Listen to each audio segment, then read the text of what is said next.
अ, मेरा नाम संजय कुमार है और मैं प्रैक्टिसिंग एडवोकेट सुप्रीम कोर्ट और आज मैं हिमाचल प्रदेश में आया हूँ।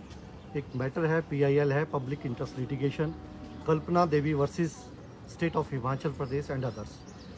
ये हम लोगों ने फाइल की थी 1 साल पहले, यानी कि 2023 में, क्योंकि हिमाचल सरकार जब बनी थी तो इन्होंने चीफ पार्लियामेंट्री सेक्रेटरी 6 बनाए थे और इसकी जो नोटिफिकेशन आई है वो अपने आप में अनकॉन्स्टिट्यूशनल है, इलीगल है।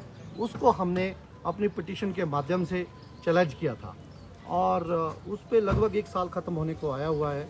और पहली बार जब ये लगी थी मेरी पिटीशन 12 अप्रैल 2023 को लगी थी। इसमें सबसे पहली पिटीशन हम लोगों ने यानी कल्पना देवी ने फाइल की थी और आज इसकी प्लीडिंग्स कंप्लीट हो चुकी है और 2, 3, 4 जो पिछली तारीख को इसके डेट्स बताई थी कि इसको डेट स्पेशल बेंच बना हुआ है और इस बेंच में जो है वो फाइनल आर्गूमेंट के लिए आज ये लगी हुई थी। और परंतु आज कोर्ट ने कहा कि आज का जो बेंच है वो इसको पूरी तरह सुन नहीं पाएगा, कंप्लीट नहीं कर पाएगा। इसलिए जो है इसमें हम लोग आपको एक और डेट दे रहे हैं।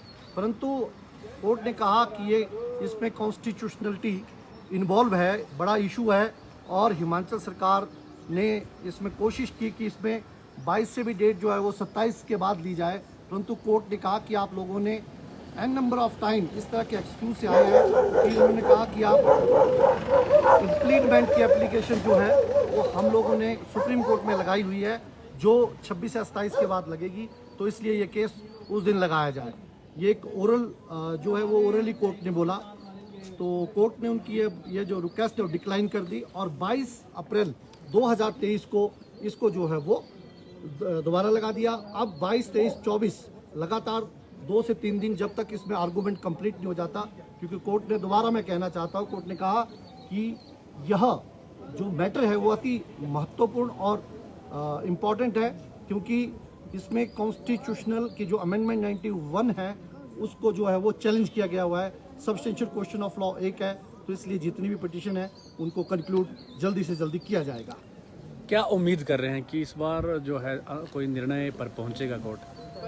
कोर्ट में देखो, कोर्ट का एक प्रोसीजर होता है। पहले तो पिटीशन फाइल की जाती है, फिर दूसरा पक्ष उसमें काउंटर रिप्लाई यानी कि काउंटर एफिडेविट फाइल करता है और इस तरह के जो केसेस हैं वैसे तो उनको जल्दी से जल्दी इनमें निर्णय आते हैं, क्योंकि इसमें जो CPS अपॉइंट किए गए हुए हैं, इसमें काउंटर एफिडेविट में इन लोगों ने यानी कि हिमाचल सरकार ने स्वीकार किया हुआ है कि उनको MLA से ज़्यादा सैलरी दी जाती है।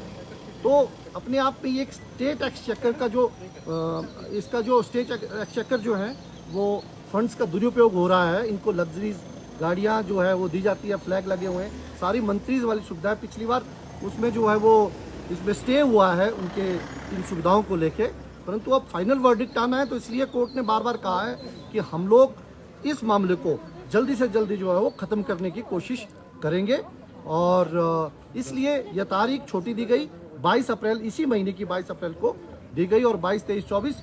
और मैं पूर्ण रूप से यह कहना चाहता हूँ कोर्ट इसमें पॉजिटिव है और जो भी निर्णय रहेगा वी विल एक्सेप्ट इट और होपफुली इसमें हिमाचल की जनता की जीत होगी, क्योंकि जनता का पैसा है और वो हम लोग जो हैं वो जनता के लिए काम कर रहे हैं। मामला ये कब का मामला है और क्या इस तरह के मामले अन्य कोर्टों में भी पेंडिंग हैं? हाँ, ये बड़ा विशेष सवाल है। मैंने जैसे कहा कि मेरी यह पिटीशन यानी कि PIL सबसे पहले हिमाचल हाई कोर्ट में इन द अप्रैल यानी कि 12 अप्रैल 2023 को लगी थी। उसके बाद अन्य पिटीशंस भी आई थी, तो मैं उन पे तो नहीं बात करना चाहूँगा, मैं अपनी पिटीशन की बात करना चाहता हूँ। हमने इसका आधार सुप्रीम कोर्ट की 2 जजमेंट्स ऐसी हैं, जैसे स्टेट ऑफ असम के V. Roy versus state of Assam और एक सुकुमार वर्सेस स्टेट ऑफ मणिपुर, 2022 की एक स्टेटमेंट जजमेंट है सुप्रीम कोर्ट की, जिसमें कहा गया हुआ है कि कोई भी अधिकार CPS बनाने का किसी भी स्टेट को नहीं है, क्योंकि जो स्टेट्स ये सहारा लेती हैं, हमने स्पेशल लेजिस्लेशन यानी कि कोई एक्ट बनाया हुआ है, उन एक्ट को ऐसी कोई पावर नहीं है, उन जजमेंट्स ने उनको दरकिनार किया हुआ है। तो इसलिए हम लोग आए हैं और हमने भी जो ये नोटिफिकेशन आई है और जो ये एक्ट है इनको चैलेंज किया हुआ है अपनी PIL माध्यम से। और आपने जो कहा इसको मोर देन 1 ईयर जो है इस कोर्ट में हो चुका है और हमें उम्मीद है कि अब इसका निर्णय जो जल्दी से जल्दी आएगा। क्या ये CPS के पद को हटाने को लेकर है या फिर इनकी सदस्यता का भी खतरा हो सकता है इसमें? देखो, जो इनकी जो इलीगल ओथ है सदस्यता का, हमने बात कही है कि जब किसी की ओथ इलीगल होती है तो उसके साथ साथ CPS को हटाने के भी प्रेयर है।